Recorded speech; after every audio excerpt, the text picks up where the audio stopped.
नमस्कार, मैं अश्वत्थामा दीक्षित साथियों चैनल पर आप सभी का स्वागत है। यह मेरा ऑफिशियल चैनल है जिस पर मैं आप सभी को पेंशन से जुड़ी हर जरूरी और अहम खबर देता हूं। अगर आपने अभी तक हमारे इस चैनल को सब्सक्राइब नहीं किया है तो पेंशन से जुड़ी हर जरूरी खबर पाने के लिए अभी इस चैनल को सब्सक्राइब करें। देश भर के लाखों लाख केंद्रीय कर्मचारी, 70 लाख से अधिक पेंशन धारकों, भूतपूर्व सैनिकों और परिवार पेंशन पाने वाले सभी साथियों के लिए आज की यह बड़ी अपडेट बेहद महत्वपूर्ण रहने वाली है, क्योंकि आज के इस वीडियो में हम बात करने वाले हैं केंद्रीय कर्मचारियों और पेंशन धारकों की सैलरी, पेंशन, महंगाई भत्ते, महंगाई राहत, 18 महीने एरियर, 8वें वेतन आयोग, additional pension, fixed medical allowance, CGHS सुविधा, ओल्ड पेंशन स्कीम और प्रमोशन से जुड़ी कई बड़ी खबरों की। दोस्तों, केंद्र सरकार की तरफ से एक साथ कई महत्वपूर्ण संकेत दिए गए हैं और कर्मचारी संगठनों की ओर से भी सरकार के सामने कई बड़ी मांगे रखी गई हैं। ऐसे में आज का यह वीडियो हर कर्मचारी और हर पेंशन धारक के लिए बहुत जरूरी हो जाता है, इसीलिए वीडियो को अंत तक जरूर देखिएगा।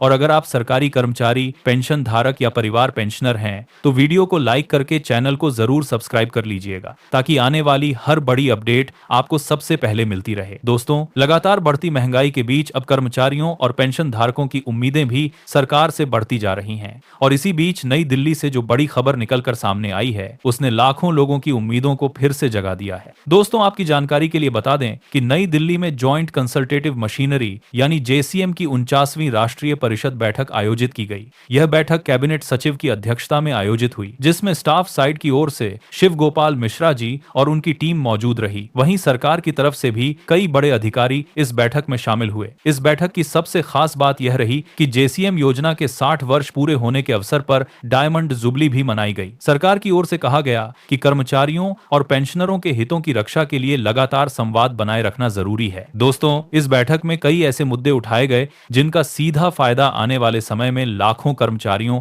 और पेंशन धारकों को मिल सकता है। सबसे पहले चर्चा हुई एडिशनल पेंशन यानी अतिरिक्त पेंशन को लेकर। दोस्तों, अभी वर्तमान नियमों के अनुसार अतिरिक्त पेंशन का लाभ 80 वर्ष की आयु के बाद शुरू होता है, लेकिन कर्मचारी संगठनों ने मांग रखी कि इसे घटाकर 65 वर्ष से लागू किया जाए। प्रस्ताव में कहा गया कि 65 वर्ष की आयु पर 5% अतिरिक्त पेंशन दी जाए, 70 वर्ष की आयु पर 10% अतिरिक्त पेंशन दी जाए और 75 वर्ष की आयु पर 15% अतिरिक्त पेंशन प्रदान की जाए। दोस्तों, इस मांग के पीछे सबसे बड़ा कारण यह बताया गया कि बहुत से पेंशनर 80 वर्ष की आयु तक पहुंच ही नहीं पाते और ऐसे में उन्हें इस योजना का लाभ नहीं मिल पाता। इसलिए कम उम्र से ही अतिरिक्त पेंशन शुरू करने की मांग को बेहद महत्वपूर्ण माना जा रहा है। अगर सरकार इस मांग को स्वीकार करती है तो लाखों बुजुर्ग ईपीएस 95 पेंशन धारकों को बड़ी राहत मिल सकती है। दोस्तों, अगर आप भी सरकारी कर्मचारी या पेंशन धारक हैं तो अभी वीडियो को लाइक कर दीजिए और चैनल को सब्सक्राइब जरूर कर लीजिए, क्योंकि यहाँ आपको हर बड़ी अपडेट सबसे पहले और पूरी सच्चाई के साथ दिखाई जाती है। दोस्तों, बात करते हैं फिक्स्ड मेडिकल अलाउंस यानी एफएमए की। वर्तमान में पेंशन धारकों को मिलने वाला फिक्स्ड मेडिकल अलाउंस काफी कम बताया जा रहा है। कर्मचारी संगठनों ने सरकार के सामने मांग रखी है कि फिक्स्ड मेडिकल अलाउंस को बढ़ाकर 3000 प्रतिमाह किया जाए।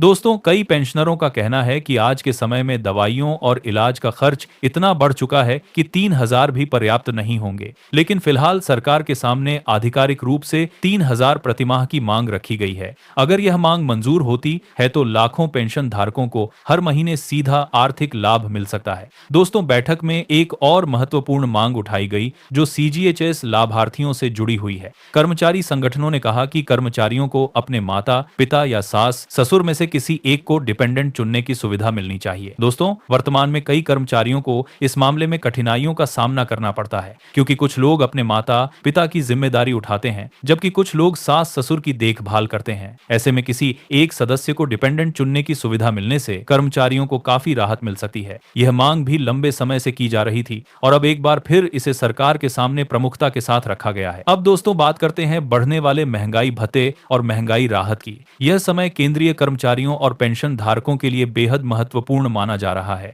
क्योंकि हर साल की तरह इस बार भी कर्मचारियों और पेंशनरों को उम्मीद है कि उनकी सैलरी और पेंशन में बढ़ोतरी होगी। लेकिन इस बार जो आंकड़े सामने आ रहे हैं उन्हें देखकर ऐसा लग रहा है कि उम्मीद से ज्यादा बढ़ोतरी देखने को मिल सकती है। दोस्तों, आपकी जानकारी के लिए बता दें कि केंद्र सरकार साल में 2 बार महंगाई भत्ते और महंगाई राहत में संशोधन करती है। जनवरी और जुलाई में यह संशोधन लागू किया जाता है। महंगाई भत्ता कितना बढ़ेगा यह उपभोक्ता मूल्य सूचकांक यानी सीपीआई के आंकड़ों पर निर्भर करता है। जनवरी, फरवरी और मार्च के आंकड़े जारी हो चुके हैं हैं और इन आंकड़ों के आधार पर महंगाई भत्ते में करीब 2% की बढ़ोतरी तय मानी जा रही है। अभी अप्रैल, मई और जून के आंकड़े आना बाकी हैं और अगर आने वाले महीनों में भी यही रफ्तार बनी रहती है तो कुल मिलाकर 4% तक की बढ़ोतरी देखने को मिल सकती है। दोस्तों, वर्तमान में कर्मचारियों और पेंशन धारकों को 60% महंगाई भत्ता और महंगाई राहता मिल रही है, जो बढ़कर 62% तक पहुंच चुकी है। अगर आने वाले महीनों में और 2% की बढ़ोतरी होती है तो यह आंकड़ा 64% तक जा सकता है। दोस्तों, पिछले कुछ वर्षों में कर्मचारियों को 2% या 3% की बढ़ोतरी ही देखने को मिली थी,